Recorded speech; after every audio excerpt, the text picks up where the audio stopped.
Work, energy and power.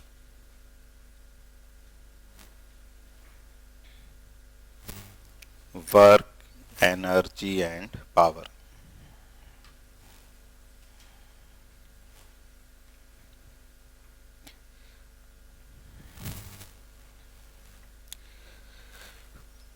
देखो, जो motion वाले चैप्टर्स थे उनमें हमने ये देखा था कि पहले तो मोशन के डिफरेंट पैरामीटर्स क्या होते हैं, जैसे डिस्प्लेसमेंट, वेलोसिटी, एक्सीलरेशन, इन सब चीजों के बारे में पढ़ा था।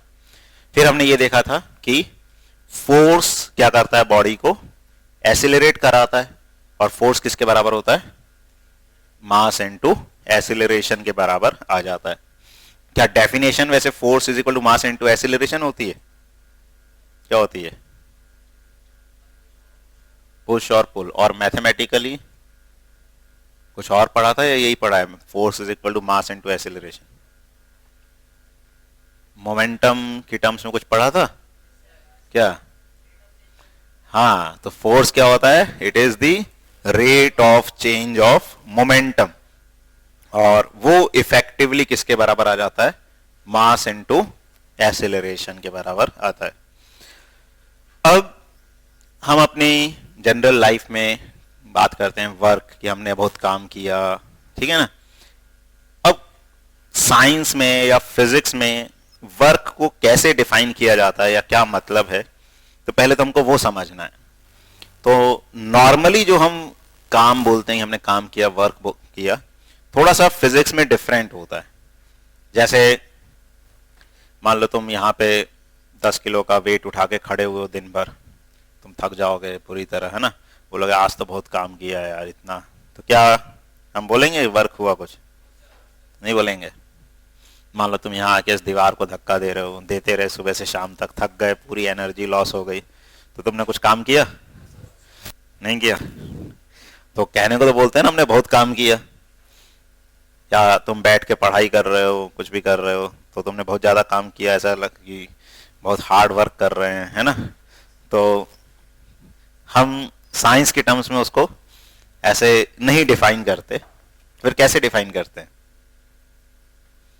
या ऐसे क्यों नहीं वर्क हुआ? अगर मैं किसी चीज को लेके खड़ा हुआ हूँ, 10 किलो का वेट लेके खड़ा हुआ हूँ सुबह से शाम तक, पनिशमेंट मिली है, तो पनिशमेंट इसीलिए देते हैं कि क्या हो, तकलीफ हो, थोड़ी सी तकलीफ हो, मतलब कुछ मेहनत करनी पड़े, है ना। तो मगर मेहनत तो हुई नहीं, कुछ वर्क तो हुआ ही नहीं। क्यों नहीं हुआ वर्क? बॉडी डिस्प्लेस नहीं हुई। तो ये हमारी साइंस की डेफिनेशन। जनरल लाइफ में तो हम उसको भी वर्क बोलते हैं, हमने कुछ भी किया, ठीक है। तो हम अगर 10 किलो का वेट लेके भी खड़े हुए तो हम बोलेंगे हमने बहुत काम किया है, बहुत मेहनत की है। लेकिन साइंस में या फिजिक्स में वर्क कब कहते हैं हम? जब फोर्स लगे और बॉडी क्या हो, डिस्प्लेस भी हो, ठीक है। अगर फोर्स नहीं लग रहा है तब भी वर्क नहीं बोला जाएगा। जैसे एक बॉडी को हमने स्मूथ सरफेस पे मान लो छोड़ दिया, अब हमने छोड़ दिया, वो बॉडी जा रही है, तो क्या अपन बोलेंगे उस पर वर्क हो रहा है? नहीं, क्यों नहीं होगा? चल तो रही, डिस्प्लेसमेंट हो रहा है उसका। एक स्मूथ सरफेस पे हमने बॉडी को, ब्लॉक को छोड़ दिया, अब वो ब्लॉक अपना आराम से जा रहा है, और स्मूथ सरफेस पे जाएगा तो चलता रहेगा, रुकेगा नहीं, तो उस पर वर्क होगा?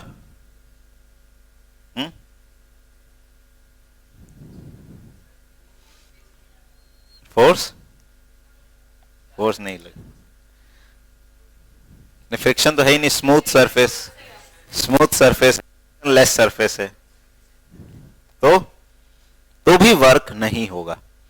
तो हम साइंस में या फिजिक्स में वर्क को कैसे डिफाइन करते हैं कि अगर कोई फोर्स लग रहा है, पहली बात तो क्या होना चाहिए, फोर्स लगना। फोर्स तो ऐसे भी लगा सकते हैं हम, लेकिन सिर्फ फोर्स लगना इंपॉर्टेंट नहीं, फोर्स लगने के साथ साथ क्या हो, डिस्प्लेसमेंट हो।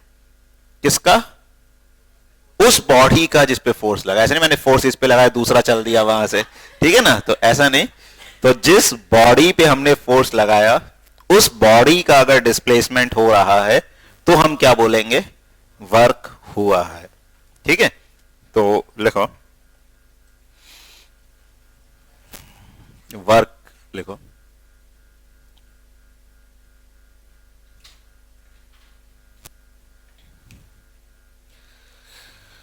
लिखो work is said to be done, work is said to be done by a force, work is said to be done by a force if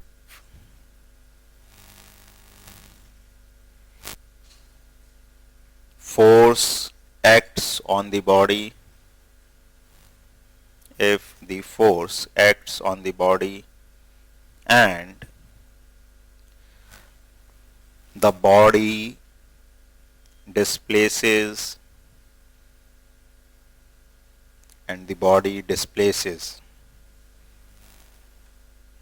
in any direction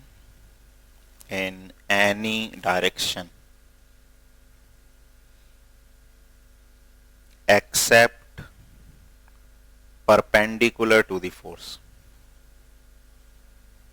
except perpendicular to the force.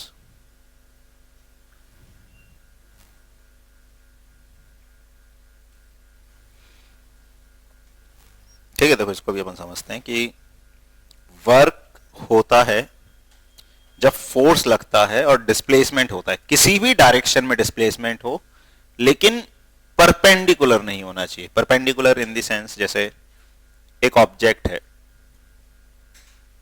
ठीक है, हमने इस पे force लगाया इधर 10 Newton और ये आगे डिस्प्लेस हो गया 10 मीटर, यहां से यहां चला गया, तो इस पे फोर्स ने क्या किया, वर्क किया, ठीक ना। फोर्स हम लगा रहे हैं कंटिन्यूसली, यहां से यहां तक फोर्स लगा रहे हैं इस पे, तो फोर्स लगा के उसको क्या कर रहे हैं, धकेल रहे हैं, और 10 मीटर हमने उसको धकेल दिया, तो वर्क होगा, कैसा वर्क होगा, पॉजिटिव। जैसे हमने जिस डायरेक्शन में फोर्स लगाया अगर उसी डायरेक्शन में डिस्प्लेसमेंट हो रहा है तो हम जो करना चाहते थे वो हो रहा है, हम क्या बोलेंगे, हमने कैसा काम किया, पॉजिटिव वर्क किया हमने। तो यहां पे वर्क कैसा होता है, पॉजिटिव, तो वर्क इज पॉजिटिव,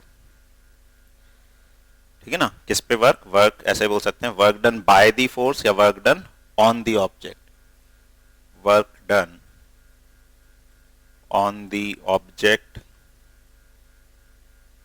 और by the force, मतलब ऑब्जेक्ट पे जो वर्क हुआ या फोर्स ने जो वर्क किया वो कैसा होगा, इज पॉजिटिव,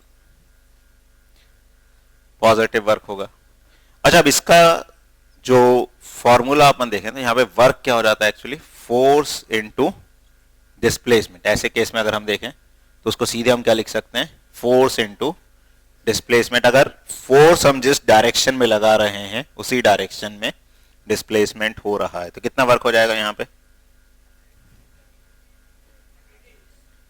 10 इंटू 10, 100, ऐसे देखें तो न्यूटन मीटर, या इसको क्या बोलते हैं हम, 100 जूल्स।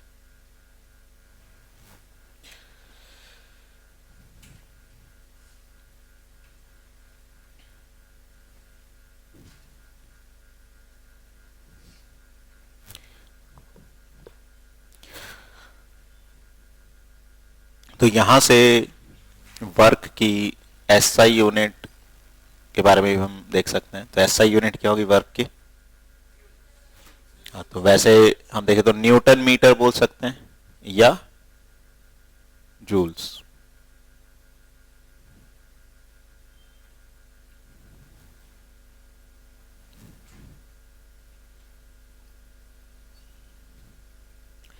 अच्छा, ये तो जैसे एक सिचुएशन हुई, ठीक है, ऐसे ही एक दूसरी सिचुएशन देखें। मान लो हमने एक ऑब्जेक्ट लिया, यहां पे फोर्स लगाया 100 न्यूटन और यहां पे फोर्स लगाया 50 न्यूटन और ये ऑब्जेक्ट आगे डिस्प्लेस हो जाता है 10 मीटर। ठीक है, यहां से यहां पहुंच गया। ठीक है ना, मान लो एक इसने आगे खींचा, इसने पीछे खींच रहा है, वो ज्यादा ताकत लगाई तो ऑब्जेक्ट कहां चला गया, आगे की तरफ चला गया। तो जिसने इधर खींचा उसी डायरेक्शन में जा रहा है ब्लॉक, तो अपन क्या बोलेंगे, उसका वर्क कैसा होगा? इसने इधर खींचा, ब्लॉक उधर ही गए, मतलब जो तुम करना चाहते हो वही हो रहा है, तो वर्क क्या बोलोगे? पॉजिटिव। और ये कहां ले जाना चाहता था? पीछे, लेकिन कहां चला गया ऑब्जेक्ट? तो इसके वर्क को क्या बोला जाएगा? नेगेटिव बोला जाएगा। तो यहां पे अगर हम बोले work done by force 1 F1 क्या होगा? पॉजिटिव। कितना होगा?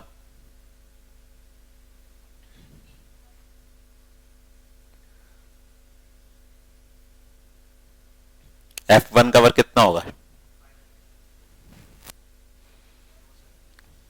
नहीं, इसने कितना फोर्स लगाया? F। हाँ, अब वर्क क्या होता है? Force into displacement. तो F1 ने कितना फोर्स लगाया? F1, और डिस्प्लेसमेंट कितना हुआ? S। तो कितना वर्क होगा? 100 इंटू 10, 1000 जूल। और वर्क डन बाय F2 क्या होगा? अब ये ऑपोजिट में फोर्स लगा रहा है डिस्प्लेसमेंट, तो इसको क्या लिखेंगे? Minus F2 into S. तो -50 इंटू 10 कितना हो जाएगा? -500 जूल। और अगर कोई पूछे नेट वर्क डन क्या होगा ब्लॉक पे? नेट वर्क, इसको हम W1 बोल दें, इसको W2। तो net work done on block W is equal to W1 plus W2। तो यार आएगा 1000, और सबको कैसे रखना है? साइन के साथ। 1000 माइनस, मतलब ये पॉजिटिव में है और ये कैसा है? नेगेटिव। तो क्या आ जाएगा? 500 जूल्स।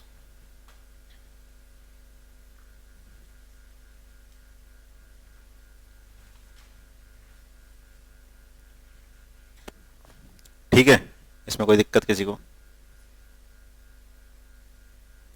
अच्छा, अब इसमें जैसे हम एक और केस कंसीडर करें, मान लो ये ऑब्जेक्ट है 2 kg का, तो इसका वेट भी एक्ट कर रहा होगा नीचे की तरफ 20 न्यूटन। अब हम इसको यहां पे खींच रहे हैं, एक फोर्स लगाया हमने 10 न्यूटन। तो कहां जाएगा ये? नीचे जाएगा या आगे जाएगा? नीचे जाएगा, जमीन पे रखा हुआ है।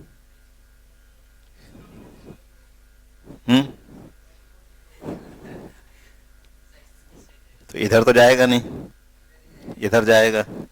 तो इधर, अच्छा कोई बात नहीं, इधर डिस्प्लेसमेंट हुआ सपोज 2 मीटर। ठीक है, अब ये फोर्स तो जहां ले जाना चाहता है वहां जा रहा है ब्लॉक। अच्छा, ये जहां ले जाना चाहता है ना तो वहां जा रहा है ना उसके ऑपोजिट जा रहा है। इसमें क्या था? ये यहां ले जाना चाहता था, उसके कैसे जा रहा था? ऑपोजिट जा रहा था। तो इसका वर्क कैसा हो गया था? नेगेटिव। हाँ, लेकिन ये जहां ले जाना चाहता है ना तो वहां जा रहा है ना उसके ऑपोजिट जा रहा है, तो इसका वर्क क्या बोला जाएगा इस केस में?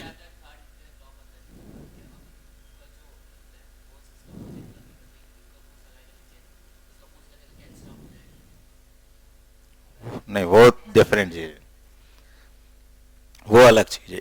न्यूटन्स थर्ड लॉ डिफरेंट चीज है। वो वेट ब्लॉक पे अर्थ ने लगाया, इसका रिएक्शन पे किस पे लगेगा? अर्थ पे, मतलब ये अर्थ को खींच रहा होगा। यहां अपन वो बात नहीं कर रहे, हम सिर्फ किसकी बात कर रहे हैं? ब्लॉक की। तो ब्लॉक पे कितना फोर्स लग रहा है नीचे की तरफ? वेट उसका 20 न्यूटन। और जब हम वर्क की बात करते हैं तो हम नेट वर्क की बात करते हैं इंडिविजुअल फोर्स के भी। जैसे यही क्वेश्चन किया था हमने, तो जब हमने बोला इसका वर्क क्या होगा, तो इस फोर्स का वर्क किस पे डिपेंड करेगा? ये वाला फोर्स कितना है और इसकी डायरेक्शन में कितना डिस्प्लेसमेंट हो रहा है। ऐसे ही इस वाले फोर्स का वर्क देखना है तो इसको अलग से देख रहे हैं। ठीक है, समझ आ रहा है? हम इंडिविजुअल फोर्सेस का जब वर्क देखते हैं तो इंडिविजुअल फोर्स को देखना है। तो ये फोर्स यहां लग रहा था और यहां ले जाना चाहता था और ब्लॉक यहां चला गया, तो इसका वर्क कैसा होगा? पॉजिटिव। और कितना होगा? Force into displacement 20 joules. ये फोर्स यहां ले जाना चाहता है, लेकिन ना तो ब्लॉक यहां जा रहा है ना यहां जा रहा है, यहां जा रहा है, तो इसका वर्क क्या बोला जाएगा? जीरो बोला जाएगा। ठीक है, अब इसमें वेट का जो वर्क है वो क्या हो जाएगा? जीरो। तो work done by force F तो कितना हो जाएगा? 10 इंटू, अच्छा ये वेट है, वर्क नहीं है, ध्यान रखना, इसको कंफ्यूज मत हो जाना, इसको स्मॉल w से डिनोट कर देते हैं। ठीक है, तो ये कितना हो गया? 20 joule. And work done by weight w is क्या हो जाएगा? जीरो। क्या जीरो क्यों होगा? नहीं, वर्क का मतलब क्या है? तुम कोई काम कर रहे हो तो काम करने का मतलब क्या है कि कुछ हो रहा है। तुम अगर किसी चीज को डिस्प्लेस कर रहे हो और वो डिस्प्लेस होगी तभी बोलेंगे ना हमने काम किया।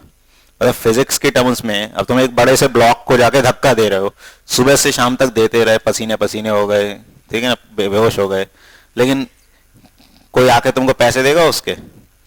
नहीं, क्योंकि वो चीज डिस्प्लेस नहीं हुई। अब वर्क फिजिक्स में कैसे डिफाइन करते हैं कि फोर्स लगे और डिस्प्लेसमेंट हो। डिस्प्लेसमेंट भी कैसे हो? फोर्स की डायरेक्शन में कुछ ना कुछ डिस्प्लेसमेंट हो।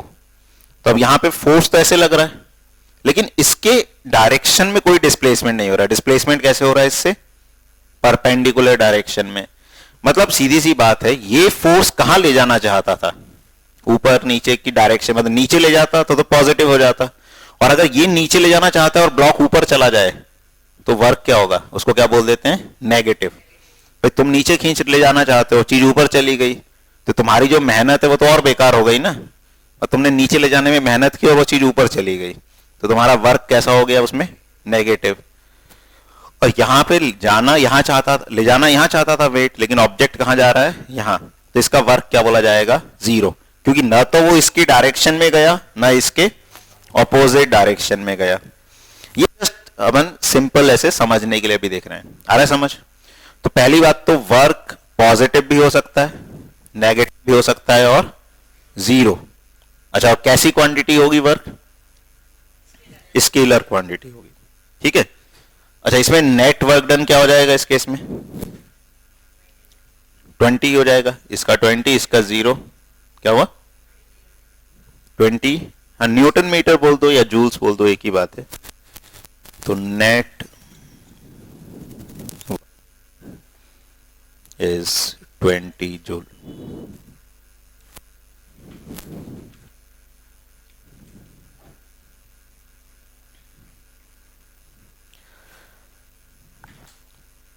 ठीक है, तो इसमें फोर्स का वर्क हो जाएगा 20, वेट का वर्क हो जाएगा 0 और नेट वर्क डन हो जाएगा 20।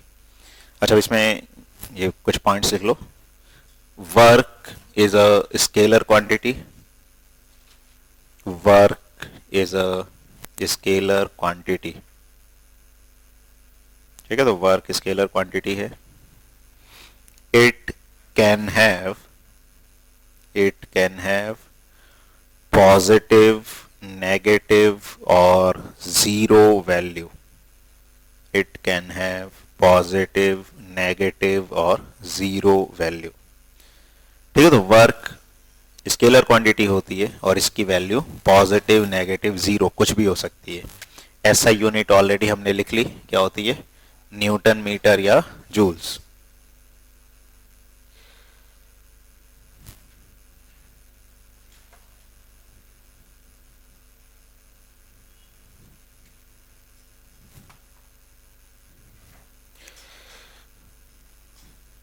अच्छा, अब ये हमने केस देखा कि हमने फोर्स लगाया, या तो डिस्प्लेसमेंट उसी डायरेक्शन में है या उससे ऑपोजिट में है या कैसे है, 90 डिग्री पे।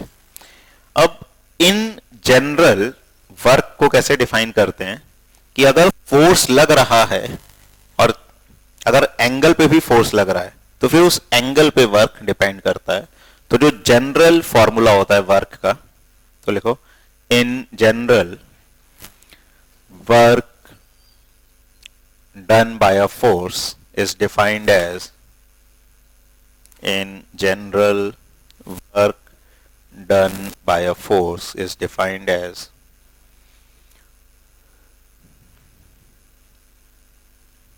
तो अगर एक ब्लॉक है, इस पे फोर्स लग रहा है F, ब्लॉक का डिस्प्लेसमेंट है S और इनके बीच का एंगल है थीटा, तो वर्क को डिफाइन किया जाता है एफ एस कॉस थीटा से।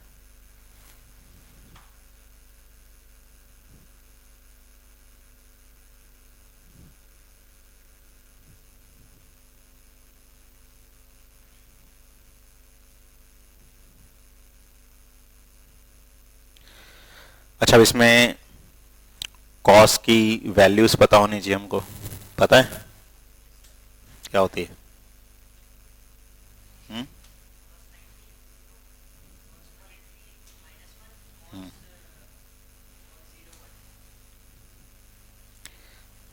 ये अभी पढ़ा है, मैथ में नहीं पढ़ा?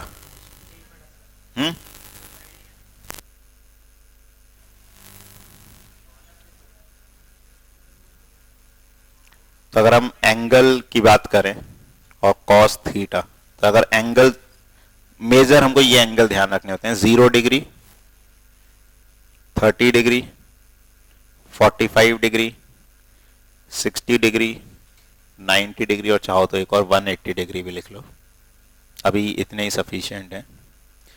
अच्छा, वैसे इसमें नहीं भी पढ़ा तो कोई बात नहीं, अब याद रख सकते हो इसको, अब पढ़ोगे तो काम आ जाएगा। इसमें तीनों चीजें हम देख लें, साइन थीटा, कॉस थीटा। अभी ट्रिग्नोमेट्री नहीं पढ़ा तुमने? 10th में आता है, अच्छा इसीलिए जो टेक्स्ट बुक है उसमें इतना भी कॉस थीटा का टर्म भी नहीं दिया, यूज भी नहीं है। हाँ, लेकिन कॉम्पिटिशन्स वगैरह में अपने को जरूरत पड़ सकती है, तो थोड़ा सा आइडिया होना चाहिए। अच्छा, अब साइन थीटा जो है, वैल्यूज अभी अपने को याद रखें, बाकी डिटेल तुम पढ़ोगे मैथ्स में। तो साइन थीटा होता है, या इसको ऐसे आसानी से याद रख सकते हो, अगर कभी भी दिक्कत है, ये एंगल काम आते हैं 0, 30, 45, 60, 90, मेनली ये हैं। जैसे इसको 0, 1, 2, 3, 4 लिख लो, ठीक है, 4 से डिवाइड कर दो और फिर क्या कर दो, उसका रूट ले लो।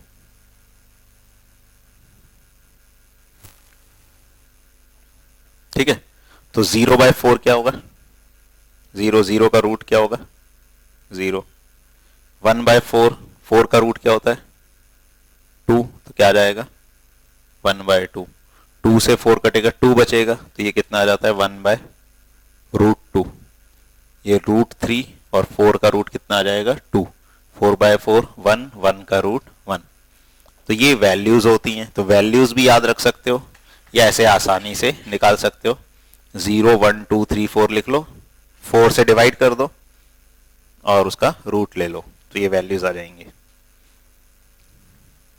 ठीक है, और इसका रिवर्स कर दो, या तो हम सीधे लिख दें, या 4, 3, 1, 0 ऐसे लिख दो और इसको 4 से क्या कर दो? डिवाइड, और फिर रूट ले लो, तो ये आ जाता है, इसका रिवर्स हो जाएगा। तो पहले 1, फिर √3/2, फिर 1/√2, फिर 1/2 और ये 0।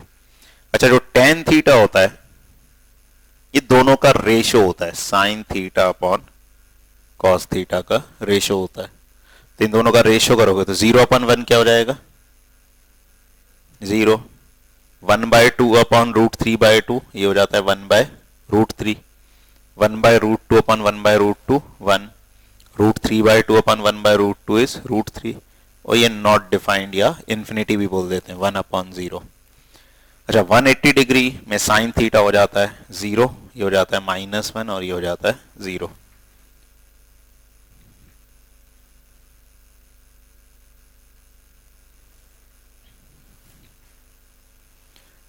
ठीक है, तो ये याद रखोगे तो अच्छी बात है, नहीं भी रखोगे तो हमको कॉस थीटा की जरूरत पड़ सकती है, क्योंकि वर्क क्या होता है? F S cos theta. अच्छा, अभी जो हमने स्पेशल केसेस देखे उनको देखें, तो जब हमने देखा फोर्स जहां लग रहा है, डिस्प्लेसमेंट भी वहीं हो रहा है, उस केस में थीटा क्या हो जाएगा?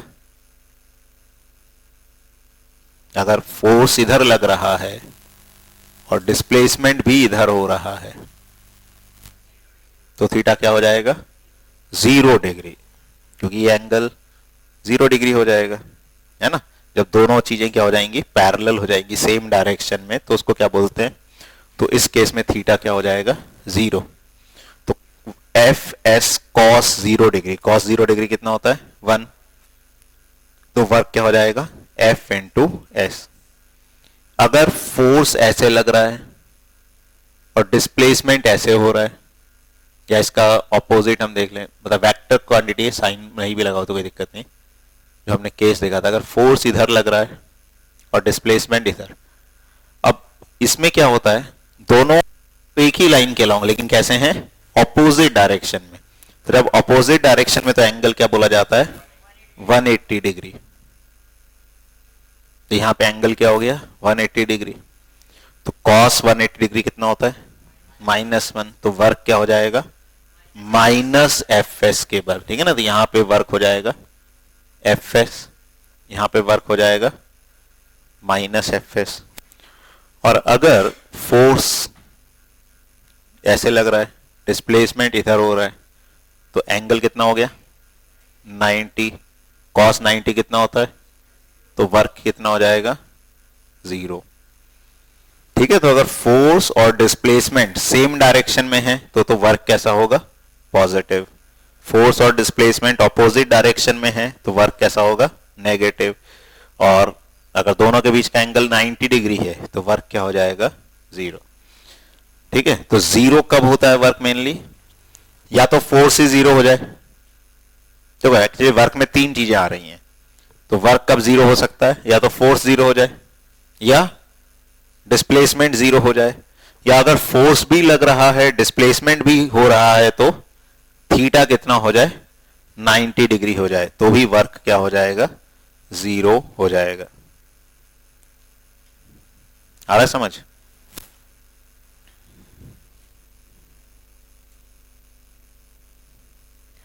अच्छा, ये एक ब्लॉक है, इस पे फोर्स लगाया 10 न्यूटन और इसका डिस्प्लेसमेंट हो रहा है इधर 10 मीटर। ये एंगल है 60 degree. Find work done by force.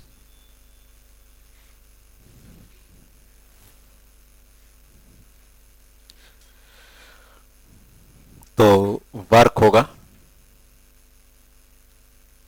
F S cos theta. Theta कितना है यहां पे? 60 डिग्री। तो एफ कितना है? 10, S is 10, cos 60 degree is 1/2। तो कितना हो जाएगा? 50 जूल।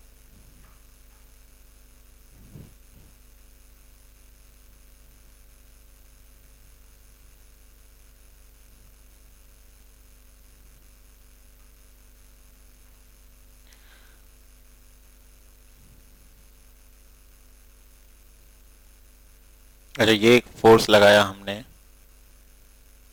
10√2 न्यूटन, डिस्प्लेसमेंट हो रहा है 10 मीटर, ये एंगल है 45 डिग्री। एक फोर्स पीछे भी लगाया 5 Newton.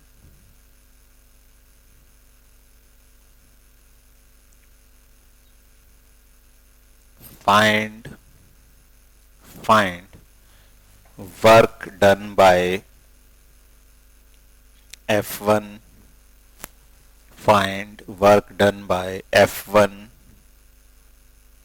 F2 and weight. Find work done by F1, F2 and weight of the block. Also find net work done on the, find work done by F1, F2 and weight of the block.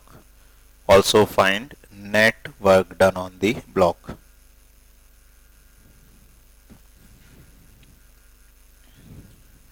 देखो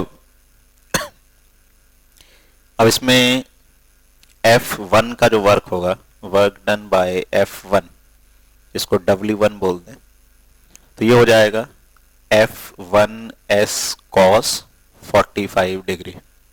तो F1 है 10√2, S है 10 cos 45 is 1/√2, तो कितना आ जाएगा 100 joule. Work done bye F2।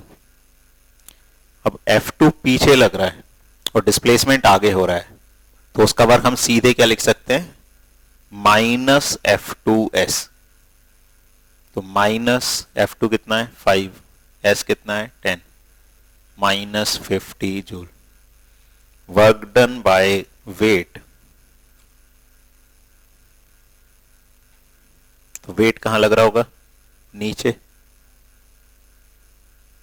20 Newton, लेकिन वो displacement से परपेंडिकुलर है, तो वर्क डन क्या हो जाएगा 0। अच्छा, और भी कोई फोर्स लगेगा इस पे, ये तो ग्रेविटेशनल हो गया ना वेट। फ्रिक्शन वगैरह हम अभी कंसीडर नहीं कर रहे हैं, सिर्फ हाँ एक और लगता है नॉर्मल रिएक्शन, जो वेट को बैलेंस करता है। ये पढ़ा है ना फोर्स वाले टॉपिक में, क्योंकि अगर कोई भी ऑब्जेक्ट फिर नॉर्मल नहीं लगेगा, सिर्फ वेट लगेगा, तो वो तो नीचे धंस जाएगा। तो नीचे जाने से कौन रोकता है उसको, नॉर्मल रिएक्शन। लेकिन ये भी कैसे लगता है, परपेंडिकुलर वर्टिकल, तो ये भी डिस्प्लेसमेंट से कैसा होगा, परपेंडिकुलर, तो इसका वर्क भी क्या हो जाएगा, तो इसको भी कंसीडर करने की जरूरत नहीं पड़ती। तो नेट वर्क डन क्या होगा, सभी फोर्सेस का वर्क, तो इसमें कौन से फोर्स वर्क कर रहे हैं, सिर्फ F1 एंड F2, तो दोनों का वर्क हम क्या कर देंगे, ऐड कर देंगे। तो net work done is equal to 100 - 50, that is 50 joule. आ रहा समझ। अच्छा, एक क्वेश्चन और लिखो।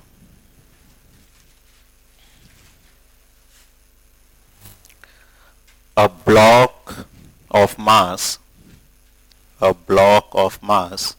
5 kg, a block of mass 5 kg is lifted up to a height of 5 meter,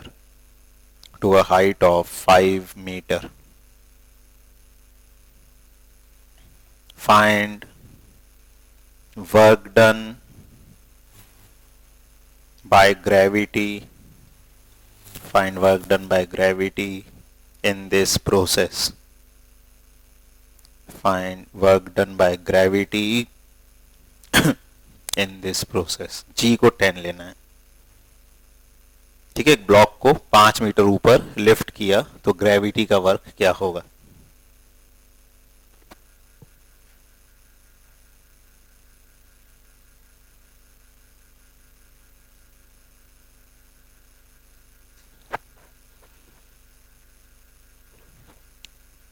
देखो, इसमें ब्लॉक है, उसका मास है 5 kg, तो उसका जो वेट होगा वो हो जाएगा mg।